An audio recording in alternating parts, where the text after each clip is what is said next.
infamously told us for years that our southern border was secure and closed when we know it's not, and now insult our intelligence that we haven't seen anything unusual.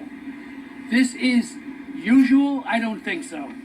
And how can he and others, like National Security Spokesman Admiral John Kirby, say we know there's no threat? How do they know that? What aren't they revealing? Or are they just saying it? How can anyone speculate or issue assurances to thousands, millions of Americans who have witnessed, thousands who have witnessed the drones, that there is no threat?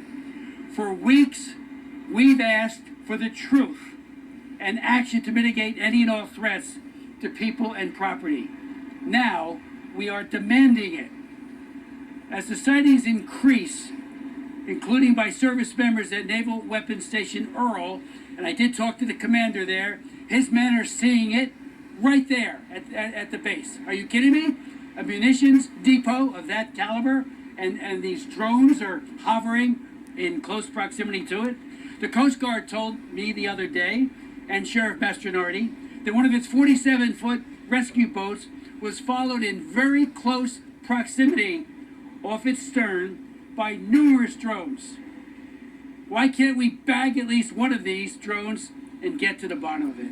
Why can't we even track them? I asked Secretary Mayorkas at a briefing, a Zoom briefing, why we can't follow them, find out where they're going. They're coming from somewhere. Okay, you can't seem to do that. Why can't we follow them and find what their origin is?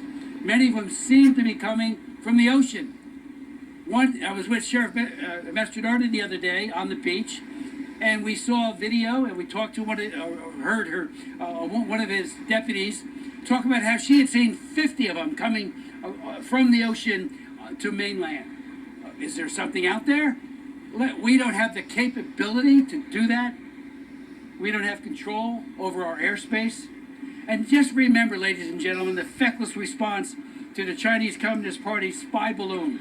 When that thing traversed America and went over one very sensitive base, including the B-2 bombers base, after another. We did nothing except say, oh, it's a spy balloon. Or is it? Or is it a weather balloon? I still can't get over that one. The elusive maneuvering of these drones, I would suggest a major military power sophistication that begs to question whether they have been deployed to test our defense capabilities, or worse, by violent dictatorships, perhaps maybe Russia or China or Iran or North Korea. I mean, they have the capability, and they certainly have the motive. The Pentagon has said the drones are not ours. I've written Defense Secretary Lloyd Austin asking the Pentagon to authorize the use of force to down one or more of these unmanned threats to uncover the mystery. Bring them down over the ocean, over an area where there's no population. Bring them down and find out who's doing it.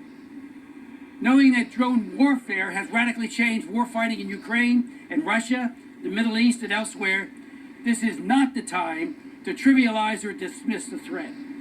I want to express the profound thanks that I and my colleagues have to both Ocean County Sheriff Mike Mastronardi and Monmouth County Sheriff Sean Golden for doing all within their power and authority to aggressively investigate and track drone appearances.